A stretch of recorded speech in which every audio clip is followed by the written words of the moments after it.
Now, I'm usually Team Invincible, Team Mark for the most part, but Season 3 had even me looking at Mark crazy, especially when it came to this whole beef with Cecil.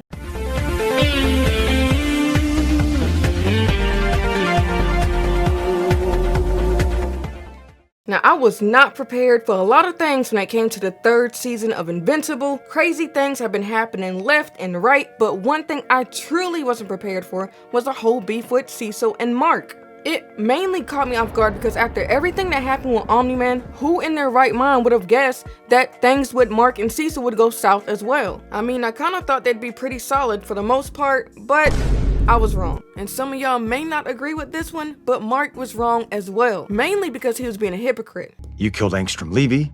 Should I lock you up too? Throw away the key?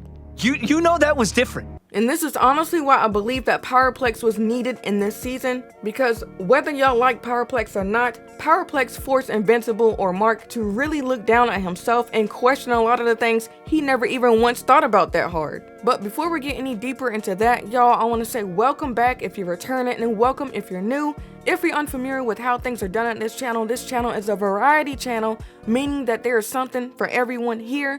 So make sure y'all subscribe and take a look around the channel. Alright, so jumping back into the Cecil and Mark matter, Mark's whole reason for getting mad at Cecil and what caused this whole blow up to begin with is that Mark did not like how Cecil had recruited Darkwing, or whatever his name was. Darkwing 2, technically. He's like the generic Batman or the great value Batman of this show, with Darkwing dropping in shadows and Batman using the shadows in the night to his advantage. I really don't think it's that far-fetched to compare the two in that regard. Basically, Mark's whole beef with Darkwing is that Darkwing has snuffed out innocent people, and Mark was not on board with that. Why the hell is he here? He's a murderer. I'm better now, thanks to Cecil. Better? You should be in prison. Are you okay? No, I'm not okay. Cecil said he put Sinclair away, and Darkwing too, and now they're both working for him? And this is where we get to the part where I explain why Mark was a hypocrite here. Cecil pointed out to Mark that Mark had also snuffed someone out, which at the time was thought to be Angstrom Levy. Now, we had no idea that he survived, but at this point in the series, we thought that Angstrom Levy was gone. So I feel like it was valid for Cecil to bring that up against Mark. I mean, what I've gathered from Mark is that he feels like it's wrong to end people's lives, period. So that's what really bothered him about Darkwing, and that's why Cecil brought up Angstrom Levy, and that's why Mark said that was different. It was at this moment in the show that I feel like we're seeing Mark's mindset change, and he's really starting to question himself, as well as question his limits and his morals, because even in Season 2, when he was first introduced to the Viltrumites and he was fighting them on the Thraxan planet or whatever, he was still holding back against Viltrumites. You're fighting like you're on Earth. This is different. Stop holding back or you're gonna get us both killed. However, I'd like to believe that Cecil's main argument is that people can change, and Mark refused to believe that. Though I will say, while I side more with Cecil on this, Cecil should have been a little bit more understanding with Mark on why Mark didn't want to see it this way, because Cecil had a moment where he didn't agree with his superior either. Director, they should be in prison or dead. They're making up for their mistakes.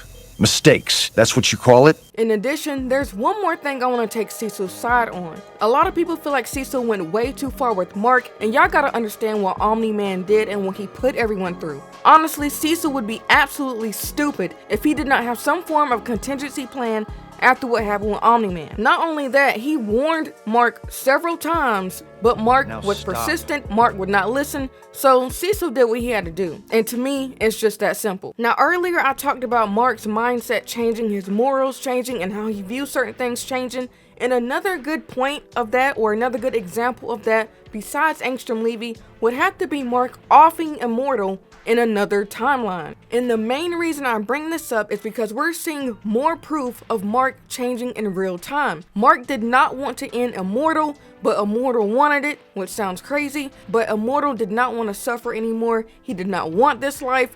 This was pushed onto him, according to Immortal, by Mark. And of course, after Mark handled what he had to handle in that timeline, he did go back home, but it is very clear that he carried that back with him. Eve, am I a good person?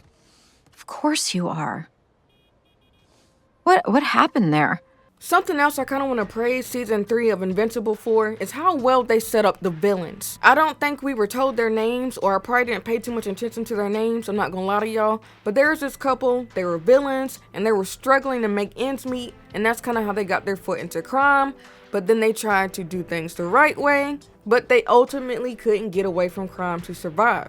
Their whole story was absolutely beautiful, and I think it did a really great job of showing that not all people are villains because they want to be villains, but some people are villains because of situations. Also leads me to Powerplex as a villain. Now I know there has also been some debate on Powerplex as well and his character, but I honestly think he's a well-written character. Powerplex is not someone who wanted to become a villain, but again, the situation around him created him and pushed him to become a villain. All he really wanted was justice for the fallen families that lost their lives when Omni-Man and Mark fought. I mean, in all fairness, he really did try and go about things the right way, try and go through the system to get some kind of justice for everything that happened between Mark and Omni-Man. And arguably, had he got some form of justice, maybe he wouldn't have even turned into Powerplex to begin with, and his family would probably still be alive. Now, earlier I did imply that Powerplex is necessary for Mark or Invincible's character, which he truly is, because again, Powerplex forced Mark to really think hard about some things that he otherwise wouldn't think that deeply about. For instance, the fight between Omni-Man and Mark. Again, a lot of lives were lost during that fight, and they really showed us the scale of how many lives that were taken when they showed us the memorial and they showed us all those names. I feel like actually seeing that really resonated with Mark, which was great because Mark was really shielded from that. Cecil protected Mark from that, and Mark didn't really realize that until at that point. And in Mark's head, Omni-Man was primarily responsible for that, but in Powerplex's head, Mark is just as guilty as Omni-Man. So with Powerplex holding Invincible accountable for those crimes and those innocent lives that were taken, I think that really pushed Mark's mind to shift even more, and even prompted Mark to do more self-reflection. That made me bad at being able to save the ones I could. So I buried those feelings away. I think that was a mistake now. Part of me is wondering if Invincible will face more scrutiny in the next season, especially from the public opinion, and if their perspectives will have changed after all this drama that happened this season. Because towards the end of the series, Powerplex's concerns and how he felt towards Invincible was really starting to resonate with people, especially after all those Invincible variants came and after Conquest came. So I have a feeling Mark is going to face a lot more public opinion in the next season, and maybe even create a few more villains or people overall that are going to want justice and answers. And I mean, it certainly doesn't help that Angstrom Levy is still alive, as well as Conquest. Conquest we'll talk about a little bit later, but Angstrom Levy we're gonna get into now. This man has come out more times than Frieza, y'all, and he is truly a nuisance. I mean, it's bad enough that he threatened Debbie and Baby Oliver in the last season, season 2, but now he came back and he topped that by bringing all the Invincible variants around, of which not only caused all this destruction, probably destroyed Invincible's reputation, but we also lost Rex. And I mean, while it was pretty interesting to see all the Invincible variants, how they were raised, what they did, and what made them who they are, I did not think that Rex would be a part of the casualties. And I gotta say, y'all, Rex is actually a well-written character. He started off as this cheating scumbag, and the man went out a hero. And I noticed a shift in how I felt towards Rex in season 2, really, especially when he had that whole big fight, and Rex, Ray, and Kate, they kind of got down for the count. That's when my feelings towards Rex started to change, and I started to look at Rex as a different character. So it really saddens me that his journey has come to an end in season 3, and it's even more sad that he felt as if he didn't have a life outside of being a superhero. Rexplode isn't some secret identity. It is my identity. When he was telling Ray that, and Ray was like she wanted to quit being a superhero and she wanted to do other things and enjoy life, I felt bad for Rex, but I understood what he meant. But, you know, I was really beginning to enjoy Rex and Ray as a couple, so I'm actually devastated that their time has come to an end. I mean, I like them a whole lot more than Kate and Immortal. Like, their relationship is boring to me.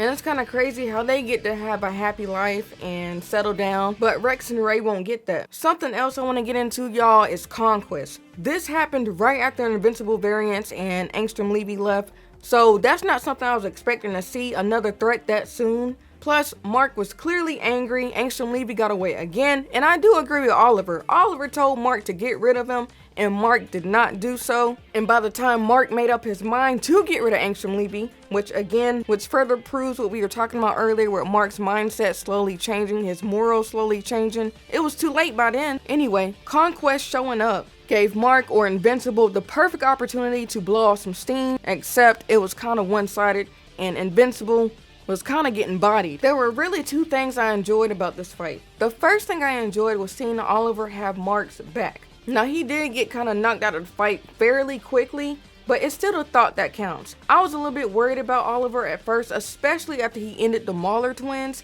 I thought he was going to be evil, be someone to worry about, but there was clearly nothing to worry about. Overall, he really adores his brother, he cares for him, and he's really his biggest supporter. The second thing I liked about this fight is how we really got to see Adam Eve shine. I was seeing a lot of complaints about people not being happy about how she was doing this season, how she kept using the same moves over and over, and how she was really limiting herself. Well, this fight with Conquest really gave her the opportunity to shine and show out, and that was really awesome to see. Some people say that Adam Eve's and Mark's relationship is boring, but I'm really a huge supporter of their relationship. I think they have a lot in common, they can relate to each other, and more importantly, they can understand each other a whole lot better than Amber could ever begin to understand Mark. Now obviously so much happened in season 3 that it's not possible for me to condense everything into this video, but the last thing I do kind of want to get into would have to be the end credits. One with the sequence or the parasites, and then the next thing would have to be with that strange goo we saw with Mark and Adam Eve. The whole season I was wondering what in the world was going on with the parasites because we haven't seen them in a while. Come to find out, in the end credits, we basically see that they're gearing themselves up, they got a little army behind them, so I expect to see them in season 4, and that's going to be crazy.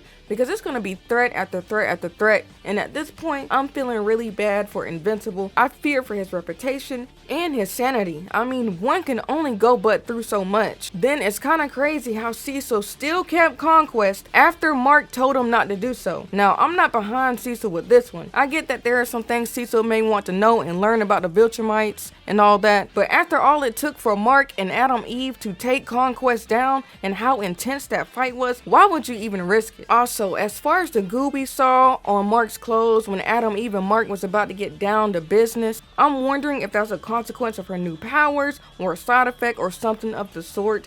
I can't imagine it being anything too terrible. Y'all let me know what are your thoughts. How do you feel about season 3? Anything you're disappointed with? Anything you were really excited to see? I look forward to hearing it. Thank y'all for tuning in. Thank you for your support. Sierra Nova is out.